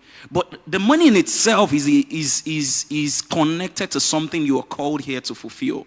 So as you are going along the path to the fulfillment of your destiny, you find out that all of those things will start coming as due reward. Even if you say you don't want them, it got to a point where I said, I don't want money. If you say you don't want them, by yourself, you can't escape. It's a level. When you get there, you would start, seeing those rewards coming to you. Dapo, you want to speak? Yeah. Matthew 6:33, if I'm correct, that talks about seek ye first the kingdom, and every other thing will be added. I want to be very, very practical. So money is good. Mm-hmm. Money is useful. Money gives us the quality of life that we would like to live, right? But money is a means. It's not the ultimate. It's not the destination. So if I get money anyhow, and I buy that car that I want to buy, or I live in that house that I want to live, but I don't have peace. And I continue to remember that I got this money is that the kind of money that I'm looking for? For me, it's a no. So while it is good to have, and everybody wants to live a quality life, and again, that's part of the kind of future and the life that we want to build. But it is not just about chasing those things at the detriment of other very important things. And one of the very important things that we also see today is, yes, we all go out of our way, and this part of what we are talking, the crux of this matter. As parents, as fathers, I have a responsibility to provide for my family, my wife, my kids, and all of that. Give them a good life, give them quality education. But if I give them that quality education and all of that, but at the end of the day, they are not adding value to society, have I really achieved? It's a no. If I build that house and all of that, but at the end of the day, I made that money, it's definitely no. So I think for me, it's really around not just the destination, but how we get to that destination, very important. It's good to make money, and like you rightly say, I'm an entrepreneur today, and one of the things that I'm learning very, very fast is you don't need to chase money. Create value. Money will run after that value that you are creating. That's just it. Just get that right mindset. Yeah. So for you as a boy that is growing up, that is becoming a man, like we say, at every point in your journey, just continue to discover that purpose, create that value, and all of those other things will continue to add up. Thank you. Look out for adding value, and every other thing will come around. Thank you. Edward? All right. I don't know why Dapo spoke before me. Just it started exactly from the scripture I would have started from too. But it's fine. That means we're thinking the same way. So one of my mentors once told us something. He said that, he said, look for a problem to solve. When you solve that problem, he said, don't think about money first. Think about a problem in society. Solve the problem. It's a matter of time, you will make money from there. You see, one of the things driving our world today is technology. And what you see the young people do these days is that they are able to use technology to solve problems. And because they solve problems using technology, money invariably comes. They got rewarded with money. So money is not a bad thing. Wealth, success, achievements, material acquisitions, they are going to come as a result of how you are able to apply yourself to maybe the kind of problems you solve in the world and all of that. So definitely they would come. That's not a big issue. So let's not try to make it look like getting money is bad. But you see, the most important thing there is, what is your purpose in life as a man? What is the impact you want to leave in the world? What is it you want to be remembered for at the end of the day? So that is the most important and critical thing that should drive a man. So in the course of you trying to live your life and live your vision and live your purpose in life, you would stumble on acquisition of wealth, acquisition of properties, acquisition of whatever you want to acquire, because they are tools you would use to also amplify whatever you want to achieve in life as a man at the end of the day. So that's just it. Thank you very much. Thank you very much. So, I mean, they will come. To every young person listening, the money will come. Add value. I mean, don't go the shortcut. It's one of the very critical things everybody is looking for today. But please do it the right way. And even to women as well, I need us to have a shift money does not define that man. It is his values that define him. So please, let's note that very important thing. Lastly, I will ask, what would you say to mothers raising boys, raising sons, and to fathers who feel inadequate? Because I heard you, Dakpo, talk about, showing the ideal that you want your son to emulate. But there are some men who desire to do that. But the honest truth is, they feel they have failed. Some men are struggling, they cannot provide for their home. You talked about the fact that a man can provide for his home, should provide. Parents should provide for their children. But there are some men who are struggling, and that's our reality. They cannot provide for their home. They feel inadequate. They feel they have failed. They have been labeled even by their spouses as a failure. And yet, we want them to still perform and act like the men that they can be. Is that possible? What advice would you give to such men? And don't forget my first question. Mothers raising boys, raising sons, single moms on their own. What would be your advice to them? Okay, I'll make it very short. By the way, I want us to put our hands together for mothers who are raising boys. Honestly, mothers are doing a fantastic job raising boys. Yes, raising boys. Some may not necessarily even be single moms and all of that. Even where the father is available, where the dad is around, mothers play very, very critical role in the life of a man. All right. So women, please continue to play that role. Don't downplay it. So coming back to the man, no success or failure is necessarily final on its own. You may be successful today and fail tomorrow. And you may fail today, you may be failing today, and be successful tomorrow in as much as you don't give up. There's a popular Yoruba adage that says, Baoku ishe otan. In as much as we are alive, we continue to have hope and continue to keep hope alive. I think what happens to men, and I'm a man and it's real, most of these things, I want us to be very, very practical.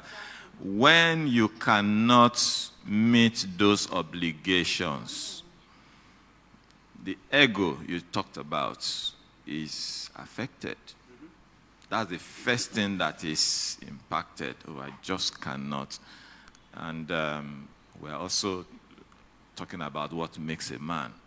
Apart from money, apart from, if as a man, sexually, you cannot perform, the ego is impacted. So anything that impacts the ego of a man first attacks him as that person. Right. So what I would say to men, and I'm also talking to myself, is these are challenges that will happen in life. You lose your job, you lose money, business, we have downturns and all of that. These are the things that happen in life. But when you don't dwell on it, when you don't allow that to overcome you, when you see it as a milestone or an event that you need to continue to move on, and once you get to that realization, when things like that happen, that state of mind that, okay, I'm here today, I fell off today, I need to rise and continue to go. Once we get to that realization, I think a major part of this challenge that men are facing today would have been overcome. What happens to so many men is And because I speak to entrepreneurs today, I have this engagement. I see people who have invested and the business venture, not because they didn't do or because they are not frugal or they have spent their capital or whatever. The community, the environment, the vagaries of all of this has impacted. But that is life. Move on. But once you allow that to depress you, that is usually the end. It just crushes that person down. Okay. All right, so I want to talk about the part of single mothers raising boys. Yeah, kudos to every single mother raising boys. It's a lot. Yeah, but one other thing I feel that is important is that we spoke about boys transitioning to being men. So we spoke about some physical changes and everything.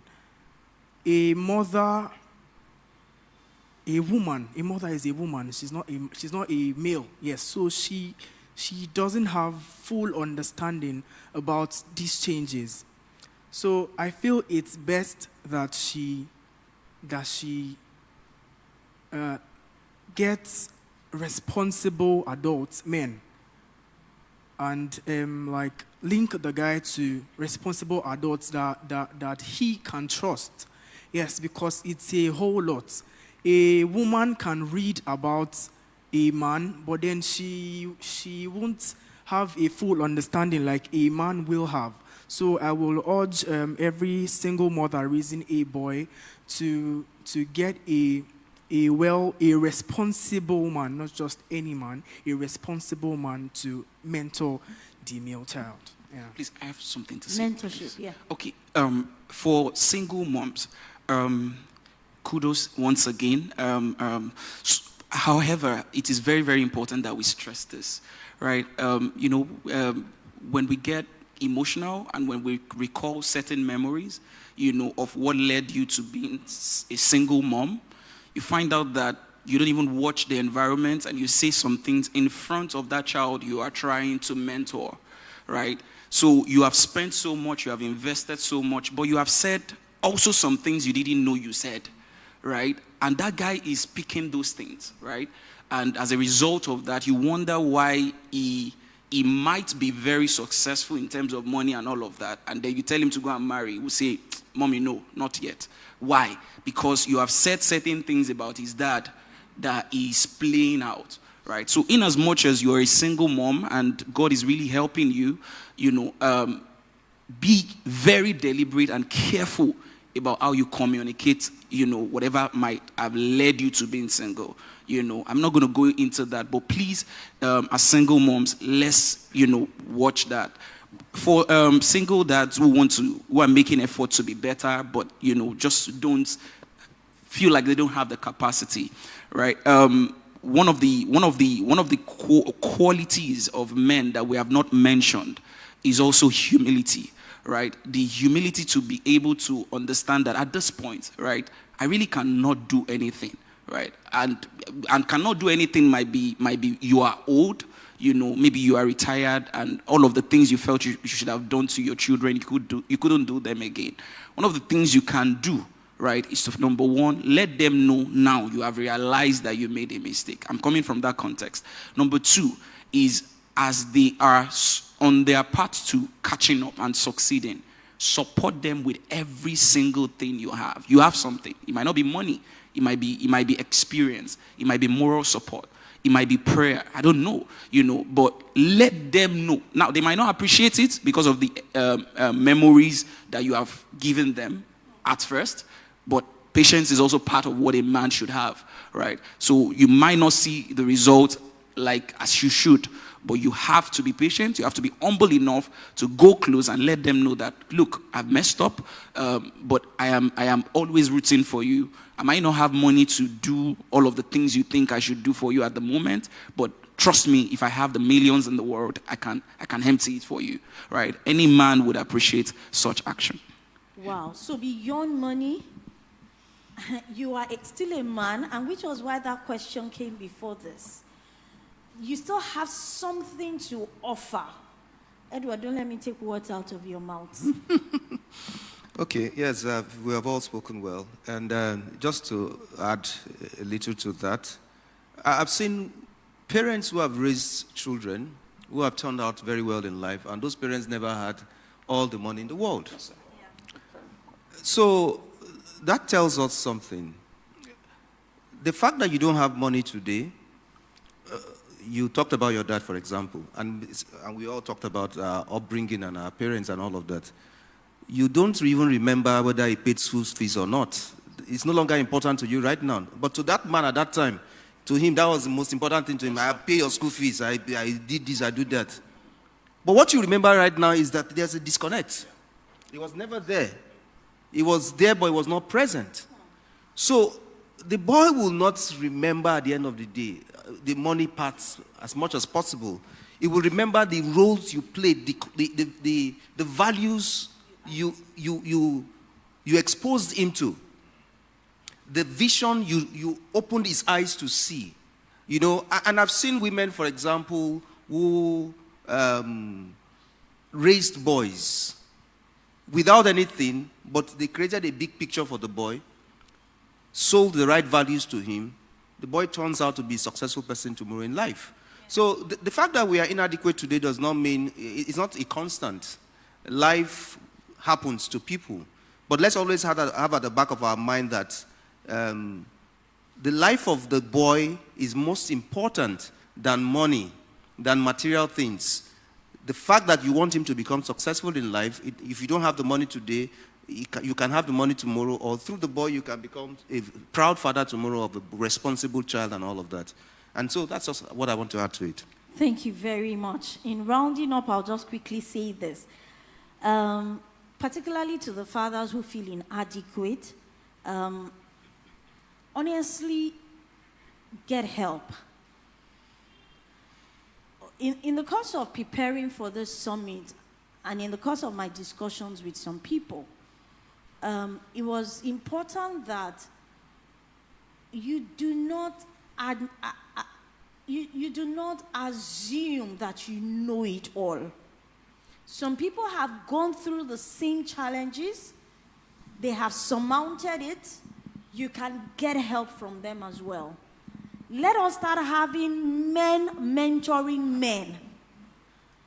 Do not be proud not to stoop low and ask for help from your fellow men, from peers, from older men, and even from younger men. If you see a younger man who is doing a good business and that is doing well, do not hesitate to engage and get help. I think that is one major issue. You know, you keep it a lot to yourselves as men. Don't keep these things. Talk to yourselves. Get mentorship. Like you all said, it's a journey. Manhood is a journey. You don't arrive and say, I am a man completely. You still need help.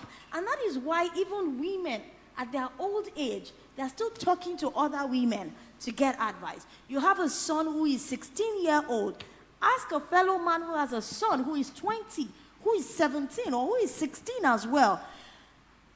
Check your notes together. What are you doing differently for this young man? I see this man is doing so well. What can I learn from you? I think it's time to start having such discussions. Do not be shy and afraid. You know, don't let this ego, apologies to all the men who are listening to me. Don't allow your egos to get in the way of you seeking help from one another. And let me also redefine, when we talk about mothers raising boys, they don't, like Dapo said, they don't necessarily have to be single mothers. They could be mothers who have fathers who are present but absent. Yes. So get help. There was a story I read, and I don't know which part of the world this is.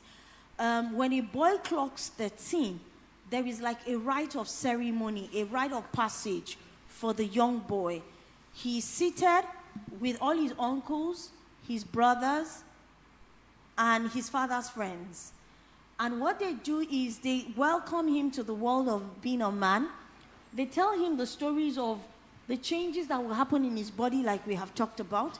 And they tell him the challenges he will face, the sexual urges and all of that. They tell him who he can look up to and ask questions. So look at all of us. At least out of all of us, you should be able to talk to one or two of us. Feel free to walk up to us. Feel free to give us a call. Talk to us. Express yourself. And that is mentorship for the young man. So please, mothers, like we said, kudos to you. Please keep doing more. We appreciate you. Sell the vision. Sell the values. Men, please do not be left out. Honestly, you feel a huge role. You feel a huge role. And that is my call to every father, to every man. A lot of young boys desire their fathers. They desire the mentorship, the closeness of their fathers.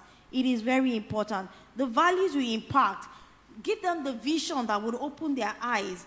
And don't define yourself by your imperfections, fathers. Because you take alcohol and you are being called an alcoholic doesn't mean that you are completely a failure. In spite of being an alcoholic, I dare tell you that you can still care for your children. You can show them love. You can show them guidance. You can tell them not to follow your footsteps in terms of being an alcoholic, because this is something you're struggling with. And to every woman who has a man who is struggling with something, please, I appeal to you, do not define them by that imperfection. Do not define them by their weaknesses. Do not define them by their inability to provide money financially for the home. Please call out the greatness, the other strength that they have, and let them utilize it to become better people. As they make progress in that areas of strength, guess what? They will find a way to resolve their imperfections as well. Do not label them by their imperfections. Thank you very much, everyone. And on a final note, I would just like to ask, do you think it's possible for every young man to stay clear from issues, vices? Is it possible? Is it possible? Because I need to manage the expectations of parents. Is it possible? Even as a Christian, because, we're all Christians here. Is it possible? It is not possible, but it is possible. Let me explain what I mean by that. Aging is involuntary. Okay. But growing up is deliberate, is voluntary. Yeah. Those vices and all of that will always continue to be there, right? But you can be proactive. You can plan. You can, with some of the things we have said, that we say, okay, these things will continue to be there, but as much as possible, I will not. I go to the scripture again. Daniel, the Bible says, Daniel purposed in his heart not to defile himself. Right. So I am thinking if Daniel had at any point even defiled himself, but because he had purposed initially, he would have still come out of that defilement. Yeah. You understand? So that's why I say it is very possible. It can be very challenging. But when you now find yourself, and scripture also said that, not that you will not fall or whatever, but don't stay on the ground when you fall. Yeah. Try to get up and continue that journey. Yeah. I'll just leave it. Edward? Sorry. Okay. I would also to that same line to say that it's not possible for a young boy not to get involved in vices as you grow up. Sometimes these things we call vices comes painted in a way that looks like that's what makes you a man. Do you know there are societies where young boys grow, and if you don't steal, it's like you have not arrived. They don't call it stealing anyway. They call it other things. You fap somebody's things. So if you don't have the right exposure, the right value system, you would think it's a normal thing. So somehow you've gotten yourself involved in vices. So, and even for those who also know that these things are wrong too, it's a struggle a lot of the time. Because at every stage of life for a man, there are things that would push you into certain things, but with some level of self-control and continuous mentoring, you will find yourself struggle your way out of it again. So that's what can So happen. the boys need to continue speaking. Yes. When you make mistake as a young man, please do not keep it to yourself. Speak up. Speak to your mentors. Speak to your guardians. And to guardians, to parents, please, when they tell you these things, do not take the wrong approach in addressing it so that they do not run away from you. Next time, they would always come back to speak to you. Lekon. Still on that? Okay. Yes. Okay, yes, and like you said, yes and no. But on a scale, the yes is like 20%. The no is like 80%. So why I said that is when, as you're growing, right, and thank God for conversations like this, right? Maybe people will become more aware, right? You said vices, right? And there was a woman I met the other day who said she trusts her son. Her son is not, this thing is a lie. Her son cannot do. And I said, don't worry. Your son is talking to me. And I know what I am currently counseling your son on, right? That you are not even aware of, right? So to you, if I come to you and I ask you, do you think your son is probably, do you say no, that is a godly? So that you can see the gap there, that a lot of parents are not even aware of the times we're in, right? So when we say vices and all of that, the reality is that a lot of young people are in it already, just by the visuals that they see and all of the things that they see. It's just expression they want to give birth to. So what we can do, I think we should now focus more on what we can do when those things happen, because they can happen, right? So when they happen, what I think that a father should have as one of his quality is love, right? Love. You are pained, you are disappointed, he messed you up, he probably impregnated someone by mistake. Love, right? Love. When the guy senses love, you don't even know what he's planning to do next.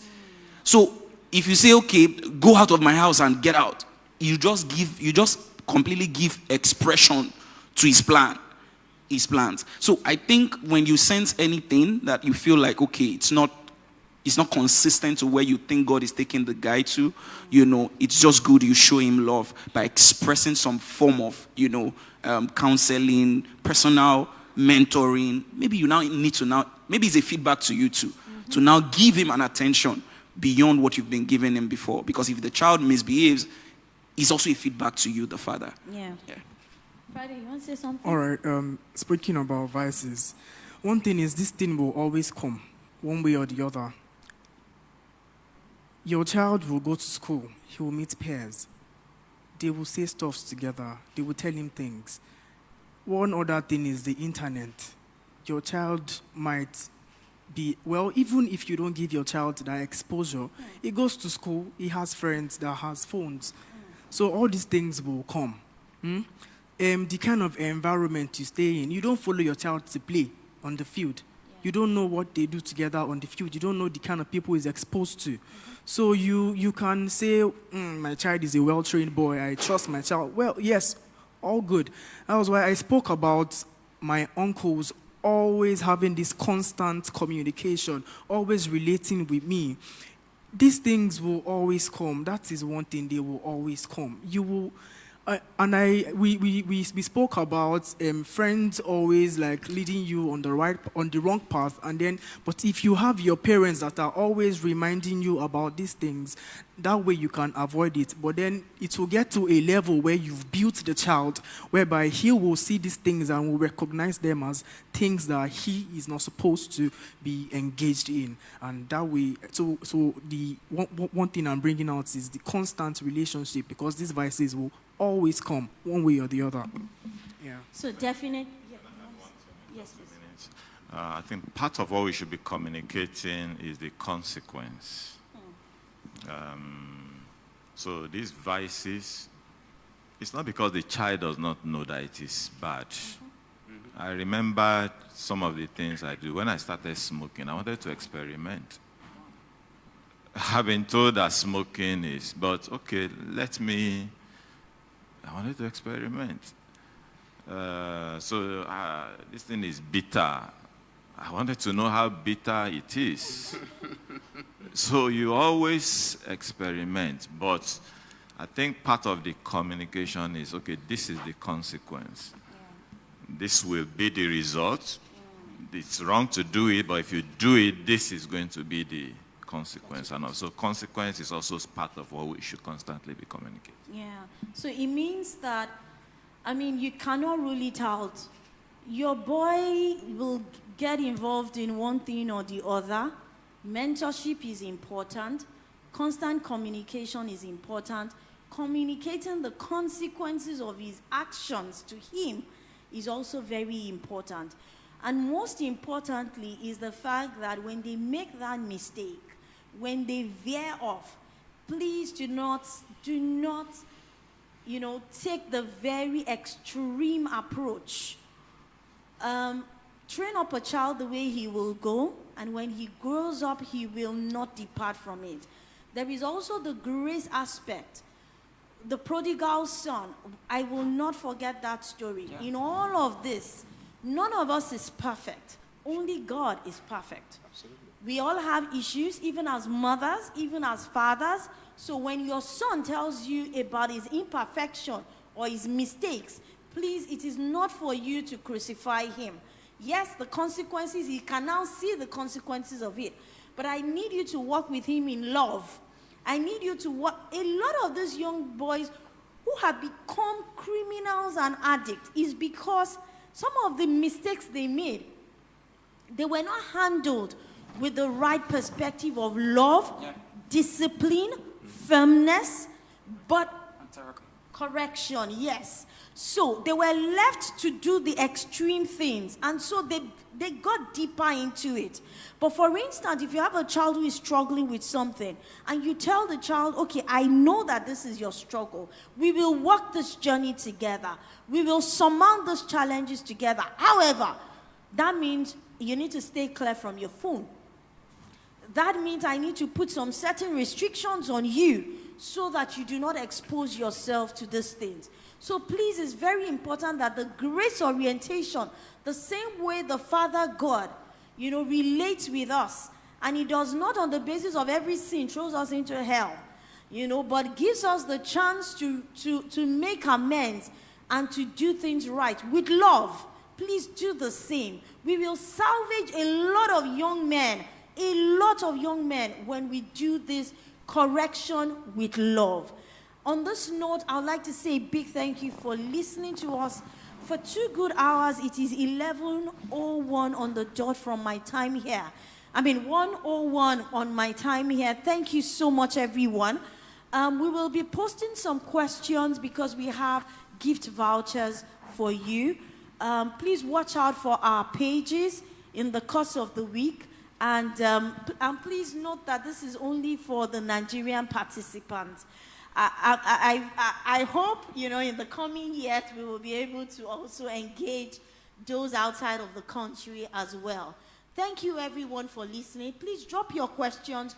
I promise you, we will attend to each of them privately to you. Thank you so much, and God bless you. Thank you.